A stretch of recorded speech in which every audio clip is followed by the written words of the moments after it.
آپ کو دیکھ کر ڈرنے لگ گیا، کانپنے لگ گیا، اپنے رب کی بارگاہ میں توبہ کرتا ہے، اے پاک پروردگار عالم، میں توبہ کرتا ہوں سچے دل سے، مجھے معاف کر دے، میں آج کے بعد شراب نہیں پیوں گا، میں آج کے بعد نیک عمال کروں گا، میں تیرے ساتھ اپنی پکی دوستی لگاتا ہوں، اے پاک پروردگار عالم مجھے فاروق اعظم سے بچا لے۔ اب جب فاروق اعظم رضی اللہ تعالیٰ عنہ قریب آئے، فرمایا کہ ہاتھ میں کیا ہے؟ کہنے لگا کہ جناب کچھ بھی نہیں ہے، خالی بوتل پکڑی ہوئی ہے میں نے۔ تو حضرت فاروق اعظم فرماتے ہیں کہ نکال بوتل باہر۔ جب وہ شرابی شراب کی بوتل باہر نکالنے لگتا ہے ڈرتے ڈرتے، جب باہر نکالتا ہے تو وہ شراب کی بوتل دودھ کی بوتل میں تبدیل ہوئی ہوتی ہے۔ حضرت فاروق اعظم رضی اللہ تعالیٰ عنہ فرمانے لگے کہ ایک دودھ کی بوتل چھپانے کی کیا ضرورت ہے؟ دودھ کی بوتل بھی کوئی ڈرتے ڈرتے یعنی چھپاتا ہے اور ڈرتا ہے کوئی بلا۔ تو کہنے لگا کہ پیارے فاروق اعظم، پیارے عمر، اگر آپ پوچھتے ہیں تو پھر اصل بات یہ ہے، اصل وجہ یہ ہے کہ میں اصل میں پی رہا تھا شراب، میرے ہاتھ میں تھی شراب کی بوتل، تو میں شراب کے نشے میں مست تھا، تو میں نے جب آپ کو دیکھا تو میں نے اپنی سزا دیکھی سامنے، مجھے خوف لاحق ہوا، مجھے لگا کہ آپ مجھے قتل کر دیں گے، تو میں نے رب کی بارگاہ میں سچے دل سے توبہ کر لی، اے پاک پروردگار عالم میرے گناہ معاف کر دے، میں سچی توبہ کرتا ہوں کہ آج کے بعد میں شراب نہیں پیوں گا۔ فرمایا یہ بات کہنی تھی، اللہ تعالیٰ نے شراب کی بوتل کو دودھ کی بوتل میں تبدیل کر دیا۔ حضرات محتشم سامعین حضرات، باتیں بڑی ہیں، میں اسی بات پر آپ کو بات ختم کرنا چاہتا ہوں کہ اللہ تعالیٰ نے فرمایا کہ میں نے تم لوگوں کو آخری امت بنا کر بھیجا اور سب سے بہتر بنا کر بھیجا، اور یہ بات یاد رہے اس امت کے اندر ہر قسم کا عیب پایا جاتا ہے، ہر قسم کا عیب گناہ پایا جاتا ہے، ہم زنا بھی کرتے ہیں، ہم چوریاں بھی کرتے ہیں، ڈکیٹیاں بھی مارتے ہیں، سب کچھ کرتے ہیں، مگر اللہ کا عذاب اس کے باوجود نہیں آتا۔ پچھلی قوموں کے اندر ایک زنا یا ایک عیب پایا جاتا تھا تو عذاب فوراً آ جاتا تھا، اس امت کے اندر ہر قسم کا عیب ہے، ہر قسم کا گناہ ہے، مگر پھر بھی عذاب نہیں آتا۔ فرمایا وجہ یہ ہے وما کان اللہ لیعذبہم وانت فیہم، فرمایا محبوب تو ان کے ساتھ شامل ہے، تو ان کے ساتھ موجود ہے، اس وجہ سے رب عذاب نازل نہیں کرتا۔ سرکار فرماتے، اللہ فرماتا ہے کنتم خیر امت اخرجت للناس اتأمرون بالمعروف وتنہون عن المنکر، فرمایا یہ امت آخری امت ہے، فرمایا سب سے بہتر امت ہے، سب سے اعلیٰ امت ہے، کنتم خیر امت، ساری امتوں میں خیر والی امت، کنتم خیر امت اخرجت للناس اتأمرون بالمعروف وتنہون عن المنکر، فرمایا اس امت کو یعنی ساری امتوں میں سردار امت بنایا گیا ہے، بہتر امت بنایا گیا ہے۔ فرمایا جیسے یہ آخری امت ہے ان کے کام بھی بڑے ہیں، فرمایا یہ خود بھی یعنی عمل کریں گے، اور فرمایا لوگوں کو تلقین بھی کریں گے، وَتَنْهَوْنَ عَنِ الْمُنْكَرِ، فرمایا یہ خود بھی برائی سے رکیں گے اور لوگوں کو تلقین بھی کریں گے۔ محتشم سامعین حضرات، اللہ تعالیٰ نے ہمیں آخری امت بنا کر یہ واضح کیا ہے کہ ہم ہیں گناہ گار، ہم ہیں بدکار، سیاہکار، مگر جو پہلے امتیں گزر چکی ہیں ان کو ہمارے عیبوں کا پتہ نہیں ہے، ان کو ہمارے گناہوں کا پتہ نہیں ہے۔ سرکار مدینہ صلی اللہ علیہ وسلم کی جو امت ہے وہ سب سے زیادہ گناہ گار ہے، اس کے اندر ہر قسم کا عیب ہے، مگر جو پہلے گزر چکی ہیں ان کو ہمارے عیبوں کا پتہ نہیں ہے، ہمارے گناہوں کا پتہ نہیں ہے۔ فرمایا اس لیے تمہیں آخر میں بھیجا، اللہ پہلے بھی بھیج سکتا تھا، درمیان میں بھی بھیج سکتا تھا، فرمایا آخر میں اس لیے بھیجا ہے کہ یہ گناہ کریں گے تو یہ گناہ وہ پہلی امتیں کے گناہ یعنی دیکھیں گی بعد میں آ کے، وہ اعتراض کریں گی کہ یہ تو لاڈلا نبی تھا، یہ تو پیارا نبی تھا، یہ تو محبوب رب العالمین تھا، یہ نبیوں کا سردار تھا، پھر اس نبی کی امت کے اندر اتنے گناہ پائے جاتے ہیں، اتنے عیب پائے جاتے ہیں۔ فرمایا اس لیے اللہ تعالیٰ نے اپنے محبوب کی امت کو آخر میں رکھا۔ فرمایا یہ جتنے مرضی گناہ کریں، فرمایا پھر بھی اللہ تعالیٰ کل قیامت والے دن سب سے پہلے اس امت کا حساب لے گا، اور فرمایا سب سے پہلے اس امت کو جنت میں داخل فرمائے گا۔ یہ کوئی ہمارا کمال نہیں ہے، یہ کوئی ہمارے اندر کوئی خاصیت نہیں ہے کہ ہمیں اللہ تعالیٰ کل قیامت والے دن سب سے پہلے حساب و کتاب لے گا، سب سے پہلے جنت عطا فرمائے گا۔ فرمایا یہ کمال ہمارے اندر نہیں ہے، یہ کمال تو مدینے کے تاجدار کی ذات گرامی کی وجہ سے، اس لیے کہ سرکار مدینہ صلی اللہ علیہ وسلم کے ہم گناہگار امتی ہیں، مگر ہم وہ امتی ہیں کہ جو سرکار کی خاطر اپنی جان ہتھیلی پہ رکھ کے بارگاہ میں آ جاتے ہیں، فوراً فی الفور باہر آ جاتے ہیں۔ اب دیکھو کہ حضرت موسیٰ علیہ السلام کے دور کے اندر حضرت موسیٰ علیہ السلام کی جو قوم تھی، تو اس قوم نے کہا کہ پیارے موسیٰ ہم آپ کے رب کو نہیں مانتے، پہلے اپنے رب کو کوئی کھانے کی چیز بھیجے۔ حضرت موسیٰ علیہ السلام نے اللہ کی بارگاہ میں عرض کی، پاک پروردگار عالم یہ کہتے ہیں پہلے کوئی کھانے والی چیز کچھ ہمیں دکھے تو ہم مانے۔ آسمان سے کھانے پک پک کے آتے، وہ کھاتے، آسمان سے پھل آتے، فروٹ آتے، کھاتے۔ اب جب حضرت موسیٰ علیہ السلام کی توہین کر دی گئی، حضرت موسیٰ علیہ السلام کی بے ادبی کر دی گئی، اس دور کے جو حضرت موسیٰ علیہ السلام کی قوم تھی، اب اللہ تعالیٰ نے فرمایا پیارے موسیٰ ان کو کہو کہ ان کے خلاف جہاد کریں، ان کے خلاف جنگ کریں۔ اب حضرت موسیٰ علیہ السلام نے انہیں کہا، اللہ فرماتا ہے جنگ کے لیے جانا ہے تو چلو جنگ کے لیے چلیں۔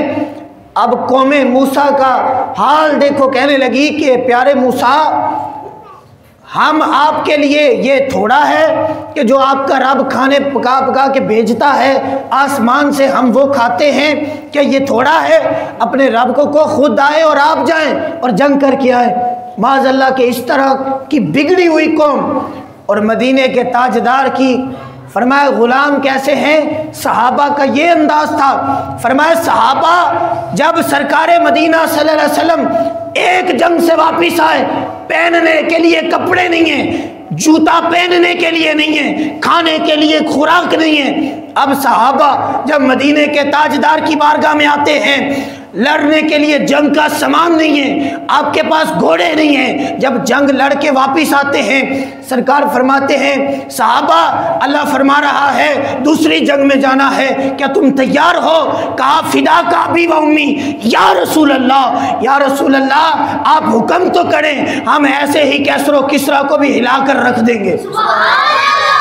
صحابہ کہتے ہیں یا رسول اللہ ہم جب تک زندہ رہیں گے آپ پہ قربان ہوتے رہیں گے، یا رسول اللہ آپ حکم کریں، خدا کی قسم ہماری جانیں آپ کے اوپر قربان، رب کعبہ کی قسم۔ صحابہ نے بتا دیا کہ نہ پہننے کے لیے کپڑے ہیں، نہ جوتے ہیں، نہ کھانے کے لیے روٹی ہے۔ فرمایا پھر بھی صحابہ کہتے ہیں کروں تیرے نام پہ جاں فدا، نہ بس ایک جاں دو جہاں فدا، دو جہاں سے بھی نہیں جی برا، کروں کیا کروڑوں جہاں نہیں، یا رسول اللہ یہ ایک جان ہے، اگر ہوں کروڑوں تیرے نام پر سب کو وارا کروں میں، تیرے سر کے صدقے اتارا کروں میں۔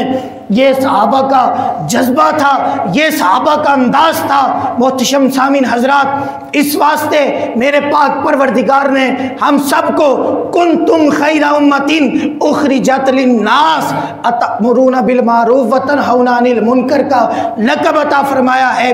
فرمایا تم بہتر امت ہو، تم سردار امت ہو، اس لیے کہ تم نے کام بھی سرداری والے کرنے ہیں۔ ایک بھی اس مجمع کے اندر ایسا بندہ نہیں ہے، ایک بھی ایسا نہیں ہے کہ جسے کہا جائے کہ مدینے کے تاجدار کی توہین ہو گئی ہے تو فلاں بندے نے کی ہے، اس کے بارے میں ہم نے ایکشن لینا ہے تو کیا کیا جائے؟ سارے کہیں گے مر جائیں گے مگر اس سے بدلہ لیں گے۔ غازی علمدین شہید ہو، غازی ممتاز قادری ہو، غازی عامر چیمہ ہو، غازی عبدالقیوم ہو، رب کعبہ کی قسم، یا امریکہ کے اندر بیٹھا غازی تنویر قادری ہو، سب کے دلوں کے اندر یہی محبت اور یہی جذبہ ہے کہ جب تک زندہ رہیں گے مدینے کے تاجدار پہ قربان ہوتے رہیں گے۔ محتشم سامعین حضرات، اس واسطے آپ سب لوگ یہ عہد کریں کہ ہم نے مدینے کے تاجدار سے محبت کرنی ہے، کسی سے محبت نہ کرو، جس سے محبت کرنی ہے رسول اللہ کی نسبت سے محبت کرو، اس لیے کہ قبر میں کسی نے کام نہیں آنا، قبر میں صرف اور صرف کسی نے آنا ہے تو مدینے کے تاجدار نے آنا ہے۔ اگر پل صراط پر کسی نے کام آنا ہے تو کملی والے نے آنا ہے، حوض کوثر پر کسی نے کام آنا ہے تو مدینے والے نے آنا ہے، جنت میں لے جانے کے لیے کسی نے کام آنا ہے تو مدینے والے نے آنا ہے۔ دعا ہے رب ذوالجلال سے اللہ ہم سب کو عمل کی توفیق عطا فرمائے اور سرکار سے بے انتہا محبت کرنے کی اللہ توفیق عطا فرمائے۔ وآخر دعوانا الحمدللہ رب العالمین۔